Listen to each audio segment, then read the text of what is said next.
Hey hello guys, back to the channel with another video. So இன்றைக்கி இந்த வீடியோவில் என்ன பார்க்க போகிறோம்னா டே 2 இந்த அந்தமான் தான். ஸோ இன்றைக்கான ஐட்னரி என்னென்னா இங்கேருந்து ஹேவ்லாக் போகிறது தான். ஸோ காலையிலே நாங்கள் போர்ட் பைடில் தங்கியிருந்த ஹோட்டல்லேருந்து செக் அவுட் பண்ணிவிட்டு இங்கே போர்ட்டுக்கு போக ஆரம்பிச்சிட்டோம். போர்ட் மீன்ஸ் இங்கேருந்து தான் க்ரூஸ் இருக்குது, க்ரூஸ்லேருந்து ஹேவ்லாக் போகணும். ஸோ த்ரூ ஷிப் தான் போக முடியும். ஸோ மார்னிங்கே அந்தமான் எக்ஸ்பீரியன்ஸ் வந்து எங்களை பிக் பண்ணிட்டாங்க. கொஞ்சம் ஏர்லியாக கிளம்புனதுனால பிரேக்ஃபாஸ்ட் நாங்கள் வந்து ஹோட்டலில் காம்ப்ளிமெண்ட் தான், ஆனால் சாப்பிட முடியல. ஸோ இங்கே செக்கிங் ப்ராசஸ்லாம் நிறைய இருந்ததுனால இங்கே வந்து பிரேக்ஃபாஸ்ட் பொறுமையாக உட்காந்து சாப்பிட்டுட்டு இன்னும் ஒரு 5 to 10 minutes வெயிட் பண்ண உடனே க்ரூஸ் வந்துடுச்சு. க்ரூஸ் வந்த உடனே அதுக்கு அவ்வளோ பெரிய க்யூ நின்றுட்டு க்யூவில் நின்றுட்டு போயிட்டு எங்களோட பேகேஜ்லாம் வந்து கரெக்டான ப்ளேஸில் வந்து பின்னாடி டாக்கிங் பண்ணுவாங்க. டாக்கிங் பண்ணிவிட்டு அதுக்கப்புறம் உள்ளே போயிட்டு உட்காரணும். இது வந்து எனக்கு செகண்ட் டைம் எக்ஸ்பீரியன்ஸ் க்ரூஸில் வந்து, அவளுக்கு வந்து ஃபஸ்ட் டைம் எக்ஸ்பீரியன்ஸ். ஸோ உள்ளே போயிட்டு க்ரூஸில் போயிட்டு உட்காந்தோம். கொஞ்சம் எக்ஸைட்மெண்ட்டாகவே இருந்தது. ஸோ ஃபஸ்ட் டைம் நாங்கள் 2 பேர் சேர்ந்து போகிறதுனால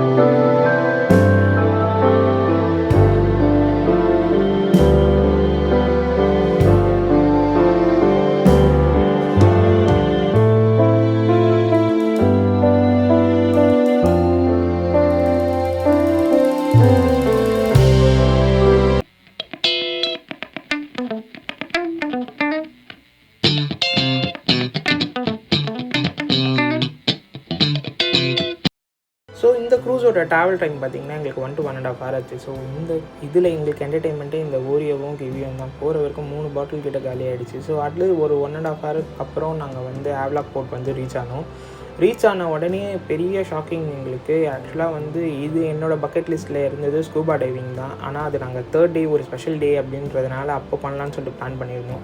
பட் அன்ஃபார்ச்சுனேட்லி நாங்கள் போன இடத்துல வந்து 3rd day நாங்கள் போகிற இடத்துல வந்து இல்லை ஸ்கூபா டைவிங். ஸோ அதனால் செகண்ட் டே இறங்கின உடனே டேரெக்டாக கூப்பிட்டு போனாங்க. மென்டலாக எதுவுமே ப்ரிப்பேர் ஆகலை, எதுவுமே இல்லை, சடனாக இங்கே தான் போனோம் அப்படின்னு சொல்லிட்டு சொன்னாங்க. ஓஷன் டைவ் சென்டர்னு சொல்லிட்டு ஆக்சுவலாக இங்கே பாண்டிச்சேரியும் இருக்காங்க. பட் அங்கேயும் இவங்க தான் ஆர்கனைஸ் பண்ணாங்க எங்களுக்கு. ஸோ உள்ளே போன உடனே எங்களுக்கு கையில் ஃபார்ம் கொடுத்துட்டு தான் நாங்கள் பொறுப்பு கிடையாது, நீங்கள் ட்ரெஸ் மாற்றிட்டு டேரெக்டாக வாங்க அப்படின்னு சொல்லிட்டு சைன் போட்டு இறங்க வச்சுட்டாங்க. ஸோ நாங்களும் போய் ட்ரெஸ் சேஞ்ச் பண்ணிவிட்டு போனோம். ஆக்சுவலாக இது வந்து என்னோடய பெரிய ஆசை, இந்த ஸ்கை டைவிங்கும் ஸ்கூபா டைவிங்கும் அதில் ஒன்று தான் இது. ஆனால் என்ன ஒன்று ஆச்சுன்னா, ஸ்கூபா டைவிங் நான் இதில் பண்ணுறதுக்கு மெயின் காரணம் வந்து ஓப்பன் வாட்டரில் பண்ணுவாங்க. நம்ம ஊர் சென்னையிலே வந்து மெரைன் கிங்டமில் இருக்குது. பட் அது ஒரு சின்ன டனலில் இருக்கும் அப்படின்றதுனால இங்கே ஓப்பன் வாட்டரில் பண்ணணுன்றது தான் எனக்கு ரொம்ப ஆசை. பட் உள்ளே போயிட்டு ஃபஸ்ட் டைம் நாங்கள் பே பண்ணும்போது 2 இருந்துக்கு, டீப் சி டைவும் இருக்குது, லோ ஷோர் டைவும் இருக்குது. ஆனால் நாங்கள் வந்து பே பண்ணது வந்து டீப் சீக்கு தான். அதில் வந்து 5500 per person வந்து சார்ஜ் பண்ணுறாங்க. ஸோ நாங்கள் அதுக்கு தான் பே பண்ணிட்டு இருந்தோம். பட் இங்கே ஒரு சின்ன கம்யூனிகேஷன் மிஸ்டேக்னால என்ன ஆச்சுன்னா, எங்களுக்கு லோ ஷோர் கூட்டிகிட்டு போயிட்டாங்க. பட் ஃபஸ்ட் டைம்னால எங்களுக்கும் அது தெரியல அவங்க அதுக்கு தான் கூட்டிகிட்டு போகிறாங்க அப்படின்னு. நாங்கள் வந்து டீப் சி டைவ்னால் வந்து பின்னாடி இருக்க அந்த போட்டில் கூட்டிகிட்டு போயிட்டு அரௌண்ட் ஒரு 1 kilometer வரைக்கும் சீல ட்ராவல் பண்ணிவிட்டு டைவ் பண்ண வைப்பாங்க. இதுதான் இங்கே இருக்கும். பட் இதுவும் குறைஞ்சது கிடையாது. 330 to 35 feet இங்கேயும் இருந்தது. சரி ஓகே அப்படின்னு சொல்லிட்டு இன்ஸ்ட்ரக்டர் எல்லாமே கூப்பிட்டாங்க. ட்ரெஸ் மாற்றிட்டு போனால் ஃபஸ்ட் டைம் எனக்கு ரொம்ப எக்ஸைட்மெண்ட்டு, அவளுக்கு ரொம்ப பயம். ஏன்னா அவளுக்கு வந்து தண்ணி வந்து செட் ஆகாது. சரி ஓகே அப்படின்னு சொல்லிட்டு இன்ஸ்ட்ரக்டர் படி நாங்கள் எல்லாமே அந்த டைவ் சூட் போட்டுட்டு எல்லாமே போனோம். பட் இவங்க என்ன தான் சொன்னாலும் கம்யூனிகேஷன் கேப் மிஸ்டேக்னால இருந்தாலும் அவங்க இன்ஸ்ட்ரக்ட் பண்ண விதம் ரொம்பவே நல்லா இருந்தது. ஏன்னா ஃபஸ்ட் டைம் ஒருத்தவங்க ஸ்கூபா பண்ணுறாங்கன்னா அந்த பயத்தை அவங்களுக்கு கொஞ்சம் கூட அந்த எக்ஸ்பீரியன்ஸ் பண்ண விடாமல் அவங்களுக்கு என்ன ஃபீல் பண்ணணுமோ அதை மட்டும் கரெக்டாக கொடுத்தாங்க.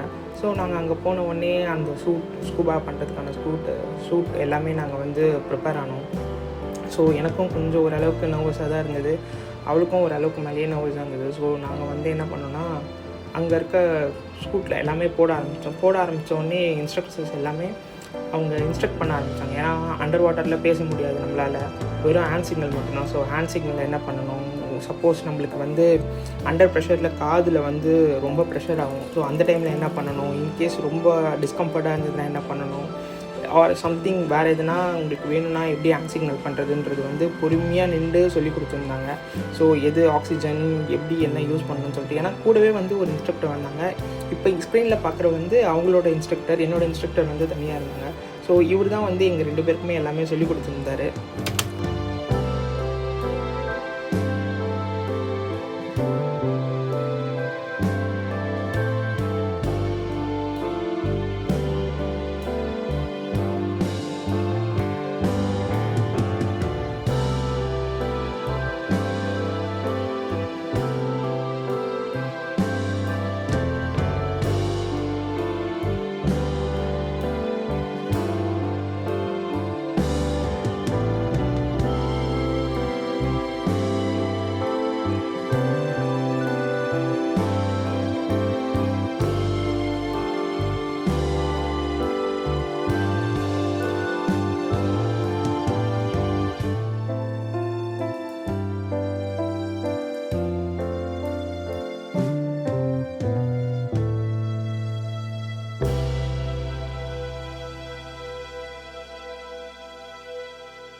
ஆக்சுவலாக இவர் தான் என்னோடய இன்ஸ்ட்ரக்டர். ஸோ அவள் எனக்கு முன்னாடி அவள் டைவ் பண்ண போயிட்டா.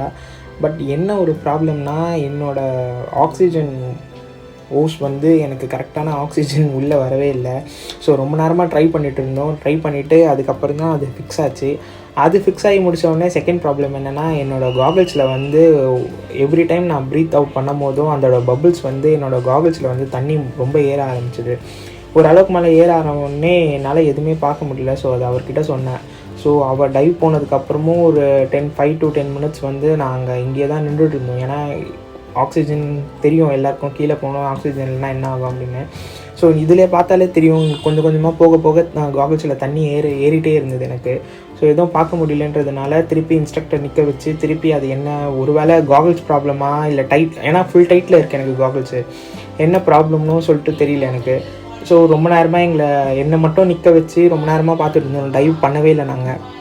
அதுக்கப்புறம் கீழே அவர் ஓகே நீங்கள் போங்க, கீழே போங்க, போனதுக்கப்புறம் கூட உங்களுக்கு தண்ணி ஏறிச்சுன்னா இது மாதிரி ஹிட்டில் ப்ரெஸ் பண்ணி நீங்கள் பண்ணுங்கள் அப்படின்னு சொன்னாங்க. ஒரு டைவ் ஒரு அட்லீஸ்ட் ஒரு 7 to 8 feet கீழே போனதுக்கப்புறமும் அதை பண்ணாலும் அடுத்த செகண்டே எனக்கு ஏற ஆரம்பிச்சிடுச்சு தண்ணி மறுபடியும் உள்ள. ஸோ அதனால் திருப்பி இன்ஸ்ட்ரக்டர் மறுபடியும் வெயிட் பண்ணி மேலே எடுத்துகிட்டு வந்து மறுபடியும் காகல்ஸ் மறுபடியும் ஸ்ட்ராப்பையே ஃபுல்லாக மாற்றிட்டு அங்கே கூட்டிகிட்டு போனாங்க திருப்பி உள்ள. ஒரு 15 to 20 minutesக்கு அப்புறம் தான் எங்களுக்கு திருப்பி எனக்கு ஒர்க் அவுட்டே ஆச்சு. ஓகே எவ்ரிதிங் இஸ் ஃபைன் அப்படின்னு சொல்லிட்டு டைவ் பண்ண ஆரம்பித்தேன் நான். பட் இது நீங்கள் இப்போ பார்க்கலாம், இப்போது நான் எத்தனை டைம் நாங்கள் திருப்பி வரோன்றாங்க. உள்ளே போகவும் முடியல, போனால் அது பயங்கர ப்ராப்ளமாகவும் இருக்குது. ஸோ கொஞ்ச நாள் பரவாயில்ல, அவருக்கும் புரியல எனக்கும் புரியல. ஏன்னா ஒரு அளவுக்கு மேலே நாங்கள் உள்ளே வந்துவிட்டோம் டைவ் பண்ணுறதுக்கு. திருப்பி இங்கேருந்து கூட்டிகிட்டு வரணும்னா டைம் வேஸ்ட்னால நாங்கள் அங்கேயே நின்றுட்டு இருந்தோம் என்ன பண்ணுறதுன்னு தெரியாமல். ஸோ அட் லாஸ்ட் ஒரு வழியாக முடிஞ்சுது. பட்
எப்படி சொல்கிறது, திரும்பவும் எனக்கு அந்த ப்ராப்ளம் வந்துகிட்டே இருந்ததுனால என்னாச்சு, என்னோடய காகல்ஸ் எடுத்து அவர் போட்டுட்டு அவர்கிட்ட இருந்த ஸ்பேர் காகல்ஸை வந்து எனக்கு போட்டு கொடுத்தாங்க.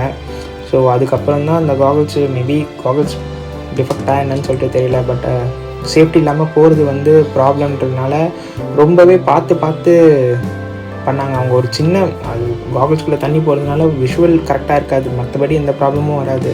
பட் இருந்தாலும் அது அவ்வளோ நேரம் பொறுமையாக நின்று பார்த்து கொடுத்தாங்க அவங்க ஓஷன் டைவர். ஸோ அதுக்கே ஒரு பிக் தம்ஸ் அப் அவங்களுக்கு. இது இல்லாமல் இன்னொரு சைடு ப்ராப்ளம் மைண்டில் என்ன ஓடிட்டு இருந்ததுன்னா, கூட வந்தவளும் என்ன ஆச்சுன்னு சொல்லிட்டு தெரியல. ஏன்னா அவளுக்கு ஆல்ரெடி பயங்கர நர்வஸில் இருந்தா. ஸோ அவள் தனியாக இன்ஸ்ட்ரக்டராக கூட்டிகிட்டு போயிருக்காங்க. ஸோ பேனிக் ஆகலால என்ன அப்படின்னு சொல்லிட்டு எனக்கும் தெரியல. ஏன்னா 2 பேரும் ஒரே டைமில் டைவ் பண்ணணும்னு நினச்சிட்டு இருந்தோம். பட் அது பாசிபிள் இல்லை. அவளுக்கு தனியாக ஒரு இன்ஸ்ட்ரக்டர், எனக்கு தனியாக ஒரு இன்ஸ்ட்ரக்டர் தான் இருந்தாங்க. ஸோ கூட வந்த ஜீவனையும் காண ரொம்ப நேரமாக அது வேறு ஒரு சைடு மைண்டில் ஓடிட்டு இருந்தது. இங்கே எனக்கும் ப்ராப்ளம், ஓரளவுக்கு மேலே டைவ் பண்ண முடியாதுன்ற மாதிரி இருந்தது. சரி போய் எடுத்துகிட்டு வந்தால் time waste. But everything was fine, கரெக்டாக செட் ஆகிடுச்சு. ஸோ அட் லாஸ்ட் என்னோடய ஆசையும் ஃபுல்ஃபில் ஆச்சு அந்த டைமில்.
எங்கள் ஆக்டிவிட்டீஸ் எல்லாமே முடிச்சுட்டு நாங்கள் போய் ஸ்டே பண்ண ஹோட்டல் தான் அக்வாஸ் ரெசார்ட் ஹேவ்லாக்கு.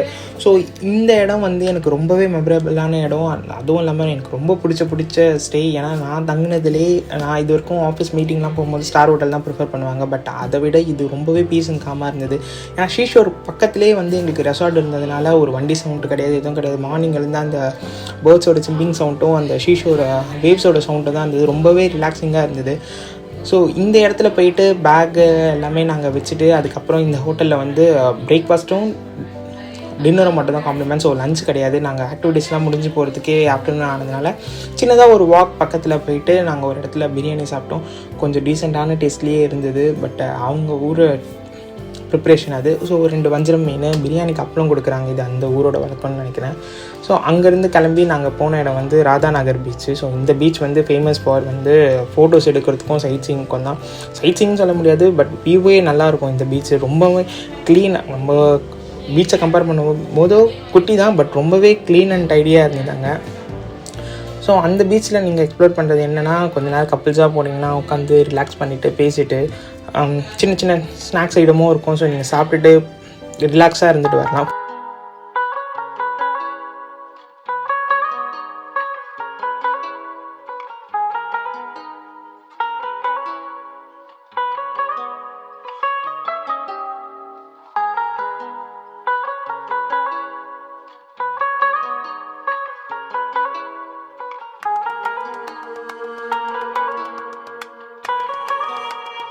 பீச்சில் நல்லா என்ஜாய் பண்ணிவிட்டு டேரெக்டாக ஹோட்டல் வந்துட்டோம். ஹோட்டல் வந்தோடனே டின்னர் தான் எங்களுக்கு.